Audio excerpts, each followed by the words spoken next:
Hey friends, welcome back to Echo Your English. It's really nice to have you here with us again, settling in for another long, relaxed conversation. Today, we wanted to talk about something that everyone deals with, something that can feel heavy or stressful, but we're going to approach it in a softer, more human way. We're talking about money, everyday financial English, simple expressions, natural vocabulary, and honestly, just real life. Yeah, absolutely. And hey everyone, it's good to have you with us. Money is one of those topics people almost whisper about. It feels private, it feels complicated, and sometimes it feels a bit scary. But in English, we talk about money all the time in really casual, friendly ways. Little phrases, small jokes, simple stories. So today we just want to help you get comfortable with that kind of language, without stress, without pressure, just easy conversation you can listen to or even chat along with. And let's be honest, Ryan, money conversations don't have to feel like math class. They can be funny, they can be relatable. They can be those moments when you look at your bank account and think, wow, how did I spend all that? Oh, trust me, I've had that moment so many times. And in English, one of the most common things people say is, where did all my money go? It's playful, it's dramatic, and it makes you feel a little less alone. Exactly. And expressions like, I'm trying to save up, or I'm on a budget right now, or I spent a bit too much last month, they make money talk sound normal and human. Today, we'll weave these phrases naturally into our stories so you can hear them in real context. And hopefully by the end of this episode, you'll feel more confident talking about money in English. Not like a lesson, but like a real conversation you'd have with a friend. All right, let's get into it. So, Ryan, you were saying earlier you've been thinking a lot about your spending habits lately. Yes, your spending habits. You looked very serious when you mentioned that earlier, like you had discovered something shocking on your bank statement. Oh, I definitely did. You ever have that moment where you check your account and just stare at the screen thinking, no way that was me.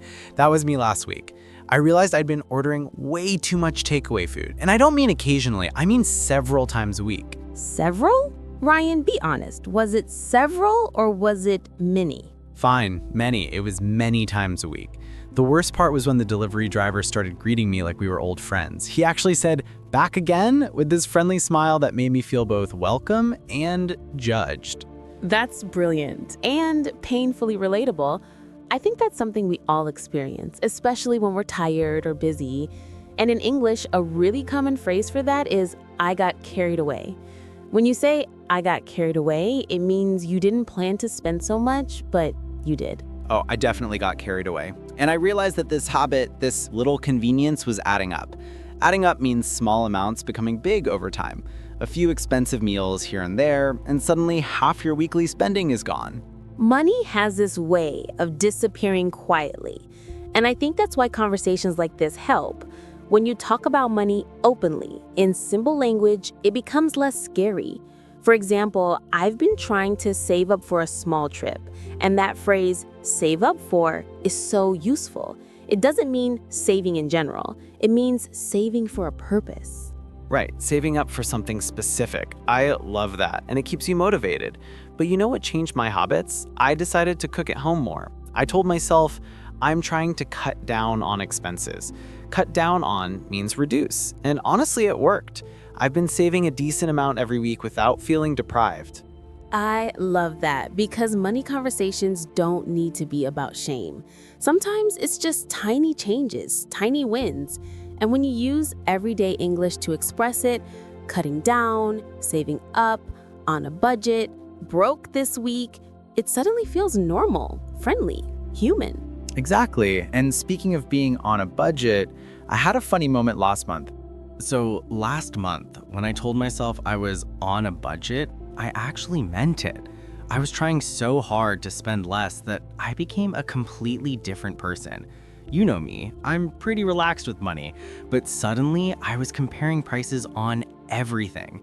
I even stood in the supermarket staring at 2 brands of pasta for 5 minutes, just whispering, do I really need the expensive one? Oh, I wish I could have seen that.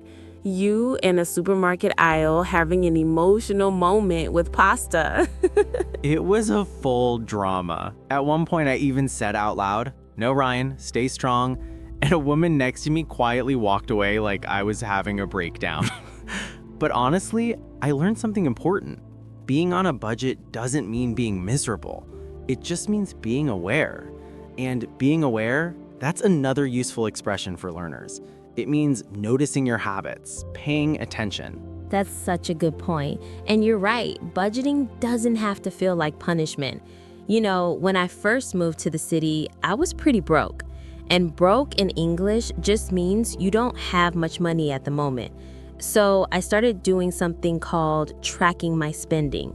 It just means writing down or checking where your money goes. And I remember realizing I was spending a ridiculous amount on small things, little snacks, coffees, cute notebooks, things like that. The classic tiny purchases that destroy your wallet. Exactly. And once I saw it all written down, I felt lighter because suddenly it wasn't a mystery anymore. It was just information. And the moment money stops being a mystery, the stress starts to fade. You don't feel lost, you just feel informed. That's the magic of talking about money in simple terms, isn't it?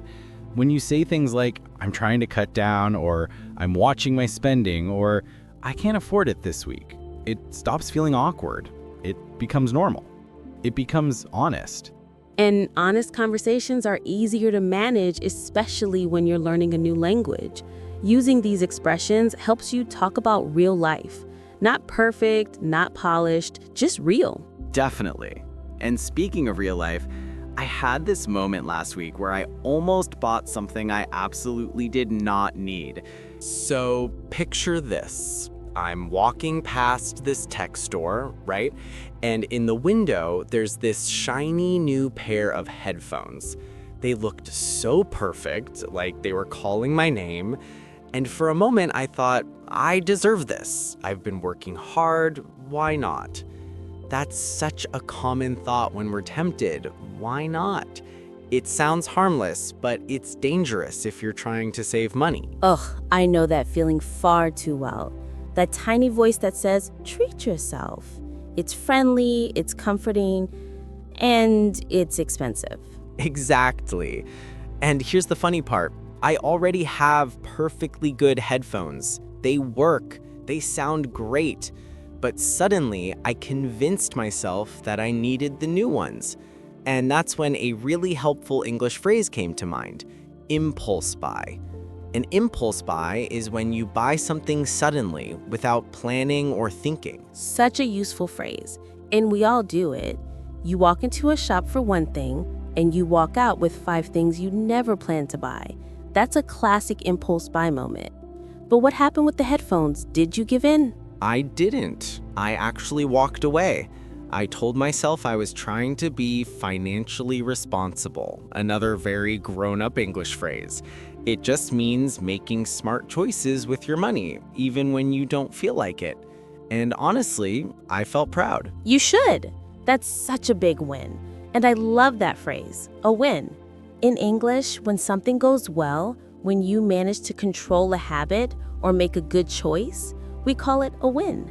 It's simple, friendly, and very real. Definitely a win. And walking away made me realize something important about money. So much of financial stress doesn't come from not having enough. It comes from not knowing where our money goes. When things feel unclear, we feel anxious. But the moment we understand our habits, even a little bit, it becomes easier. I completely agree. Clarity is everything. And I think learners can relate to that. You know, when you don't understand a word or a phrase in English, it feels stressful. But as soon as someone explains it, your shoulders relax. Suddenly, it's not scary anymore. Money is exactly the same. Yes, exactly the same. But of course, there's also the emotional side of money: guilt, pressure, expectations. And I had a moment recently that reminded me of that. So this moment happened when I went out with a group of friends a couple of weeks ago. We were at this cozy little restaurant, nothing too fancy, but you know how it is when you're with friends, you don't really think about the price of things. You're just enjoying the conversation, laughing, catching up. And then the bill arrived, and suddenly everyone went quiet. It was one of those classic moments where you can almost hear everyone thinking, how do we do this? Oh, the famous splitting the bill moment. It's such a universal experience. And in English, it really is a common phrase, split the bill, meaning everybody pays their share.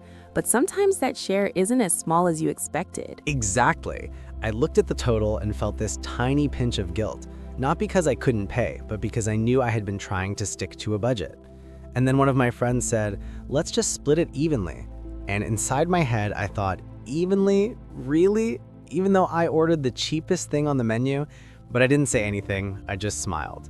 And in English, we have this phrase for that, go along with it. It means you agree even if you don't completely want to. I've done that so many times. And it's funny because money isn't just numbers, it's feelings. It's wanting to be polite, wanting to fit in, wanting to avoid awkward moments.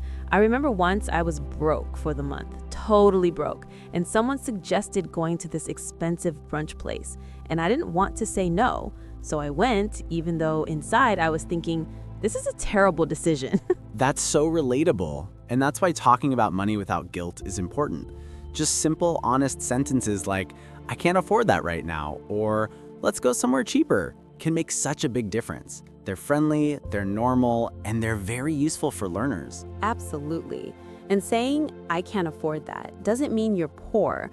It just means you're making choices. It's healthy, it's clear, and it shows emotional confidence. If anything, it's a sign of maturity. Yes, and I think the more we use these phrases naturally, the less pressure we feel. Money is part of everyday life, sometimes easy, sometimes stressful, sometimes funny, but when the language becomes simple, the emotions become lighter too. And speaking of emotions, I had a moment recently where I realized money can actually teach you something important about yourself. It happened on a quiet Sunday morning. I was making tea, the sunlight was coming through the kitchen window, and I checked my bank app, something I normally avoid unless I'm mentally prepared. And as I looked at the transactions, I noticed a pattern. Every time I felt stressed during the week, I had ordered something online. Just small things, a book, a candle, a snack, a cute mug, nothing huge, but each one had a reason behind it. And suddenly I thought, oh, I'm using spending as comfort. And that realization was strangely powerful. That's such an honest moment, and it's something many people do. We don't spend money only because we need things. Sometimes we spend because we're tired, lonely, anxious, or trying to distract ourselves. In English, we even have a phrase for that, emotional spending. It means buying things because of feelings, not because of necessity. Exactly. And realizing that helped me slow down. I didn't punish myself or feel guilty. I just became more aware. And that awareness made me kinder to myself. I started asking, do I actually want this? Or am I just having a stressful day? And sometimes the honest answer was, I just need a break, not a purchase. That level of self-awareness is huge, and it shows how money is connected to our emotional life. Another nice English phrase is comfort buying. It's similar, buying something small just to feel a little better. And it's not bad on its own, but when we're not aware of it, it adds up. Yes, it adds up so quickly. And once I noticed that pattern, I started creating little habits to help myself. For example, before buying something, I tell myself, wait 24 hours. It's such a simple idea, but it works. And the funny thing, half the time after waiting 24 hours, I don't even want it anymore. I love that. It's like giving your brain time to breathe. And it reminds me of another helpful expression, think it over. When you think it over, you pause, reflect, and make a calmer decision. It's such a gentle phrase, and it fits perfectly with money conversations. Yes, gentle is the right word. We need more gentle conversations about money. Less pressure, less judgment, more honesty.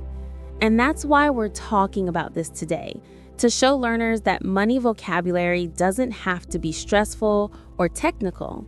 It can be soft, emotional, warm, human. And speaking of warm human moments, there was a day recently when I discovered a financial surprise in the best possible way. So this happened completely by accident. I was cleaning out a drawer, one of those drawers everyone has, the mysterious drawer filled with old receipts, dead batteries, pens that don't work, and random things you swear you've never seen before.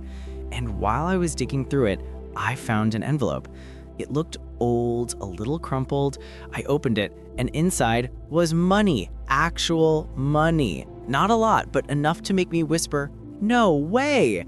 It felt like discovering treasure. Ooh, I love that feeling. It's like finding forgotten money in an old jacket pocket. You reach into the pocket and suddenly your whole day gets better. In English, we even say, "I found money I didn't know I had." And it feels like a tiny miracle. Exactly. And the best part, I had completely forgotten that months earlier I had put some cash aside for emergencies. I guess I forgot about it because I hadn't labeled it properly. So when I found it, it felt like a reward from my past self. And it reminded me of this English phrase that I really like, put something aside. It means to save something, usually money, for the future. Not for spending now, but for later. That phrase is so important. Putting money aside sounds simple, but it creates such a sense of security. Even if it's a tiny amount each week, it helps you feel prepared. And prepared is a lovely word too. It means ready, calm, not caught off guard. Exactly. And when you feel prepared, money becomes less stressful. You don't need a huge savings account, just a little cushion. That's another English phrase. A financial cushion means extra money saved to protect you, like a soft pillow. I love that metaphor, and I think learners love it too, because it makes money feel gentle and safe. And sometimes it's the gentleness we need, because honestly, the pressure around money can make people feel like they're doing something wrong, even when they're doing their best. Absolutely. That's why talking about it openly matters. And sometimes the most powerful sentence you can learn in English is, "I'm doing what I can." It removes shame. It brings compassion into the conversation. Yes, compassion is key. And you know, not all money moments are stressful. Some are funny, some surprising, and some teach you something you didn't expect. And that brings me to something interesting I noticed last month. Something about how we talk about money with friends and family. It happened during a casual conversation with my sister. We were sitting on the sofa, drinking tea, just chatting about the week. And suddenly she said, "I'm trying to be smarter with money these days." And the way she said it, soft, honest, almost shy, made me realize how emotional money talk can be, even between people who love each other. In English, when someone says, "I'm trying to be smarter with money," it's a gentle way of saying they're learning, improving, growing. Not perfect, just trying. I love that. It's humble, it's honest, and it feels safe. And that's so important because sometimes people feel embarrassed to admit they're struggling financially. But phrases like, "I'm trying to manage my money better," or "I'm learning to control my spending," make the conversation softer. They show effort without shame. Exactly. And that's what hit me. We're all learning constantly. No one has money completely figured out. Some months are easy, some were heavy. Some weeks you feel stable, and other weeks you feel like everything is slipping. And that's life. And if you're learning English at the same time, well, that's double the pressure. That's why gentle vocabulary helps so much. Totally. And I think learners will appreciate hearing expressions that are simple but meaningful. Things like, "Money is tight this month," meaning you don't have extra to spend. Or, "I'm watching my spending," which means you're paying attention and trying not to overspend. These are everyday phrases native speakers use without thinking. Yes. And I remember telling my sister something that surprised even me. I said, being honest about money makes life easier. And it's true. When you're honest, you stop pretending, you stop comparing, you stop worrying about judgment. You just say things as they are. "I can't buy that right now," or I'm saving up for something important, or I don't feel comfortable spending that much. And those sentences create so much clarity. And clarity brings confidence, which is why I always tell my students, don't avoid money vocabulary. Embrace it, use it, let it become part of your everyday English. Because the more natural the conversation feels, the more control you feel in real life. Absolutely. And there's another aspect we haven't talked about yet. The future. Goals, dreams, things we want to achieve. Money isn't just about paying bills. It's also about building the life you want. Exactly. When we think about money only in terms of stress, bills, expenses, debts, pressure, we forget that money can also represent possibilities, even small ones, like taking a weekend trip, buying a gift for someone you love, learning a new skill, or finally doing something you've been dreaming about. And in English, a common way to express this is, I'm saving up for something. It doesn't matter if it's big or small, it just shows you're planning for your future. Yes, and that phrase feels hopeful, doesn't it? Saving up for something. It carries a sense of direction. It doesn't say how much you have or how long it will take. It just says you're moving forward. And I think that's such a comforting idea, especially for English learners. You don't need to say, I'm saving $10,000. You can simply say, I'm saving up for a trip, or I'm saving up for a new laptop, or even I'm saving up for a rainy day. Oh, a rainy day is such a good expression. It means saving money for an unexpected or difficult situation. Not literally for a rainy day, but for when life surprises you in a not so great way. And I like that phrase because it's gentle. It almost feels poetic. It really does. And speaking of gentle, something else I've learned is that financial goals don't have to be huge to be meaningful. Sometimes your goal is simply to avoid stress. And in English, we use the phrase, I want a little breathing room. It means you want space, comfort, a bit of freedom from financial pressure. That might be the most relatable goal of all. Definitely. And when learners start using these everyday phrases, saving up, putting money aside, money's tight, I'm on a budget, I can't afford that right now, I'm trying to cut down, breathing room, they suddenly sound natural, not like they're reciting a textbook. These are the expressions real people use every day. Yes, and they're emotional phrases, not formal ones. They show who you are, how you feel, what you're going through. Money language can be warm, it can be personal, and it can help you connect with people. Like when someone says, I'm trying my best, you feel instant empathy. And empathy is the key to any meaningful conversation, in English or in life, which is why I love this episode so much. We're not just teaching vocabulary, we're giving listeners emotional English, human English, everyday English they can actually use. And hopefully, by the end of this conversation, money feels a little less stressful, a little less complicated, and a little more like something you can talk about openly, honestly, and gently, even in a second language. Absolutely. And that makes me think maybe the most useful phrase of all is simply, it's okay, I'll figure it out. Because we all do, eventually. We do. And in the meantime, we share stories, learn small expressions, and take tiny steps towards feeling more confident in both English and in life. And I think that's a beautiful place to end today's conversation. Yes, thank you for spending this time with us, friends. If you enjoyed this cozy episode and learned something new, we'd love for you to subscribe to Echo Your English. It helps us grow and it helps more learners find these warm, natural English conversations.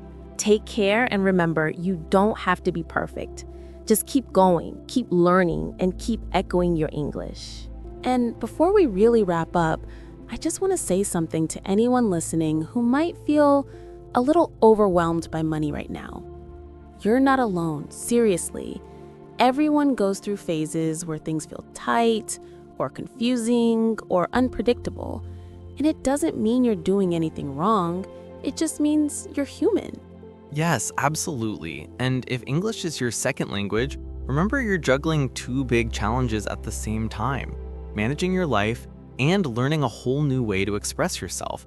That takes courage. And every time you listen to a conversation like this, you're strengthening both your vocabulary and your confidence. And, that's why we love making these long, slow, cozy episodes. Because sometimes you just need a voice in your ears reminding you that things don't have to be perfect, that learning can be gentle, that English can be warm. And that money, even though it can be stressful, can also be something you talk about with softness. You don't need fancy financial terms.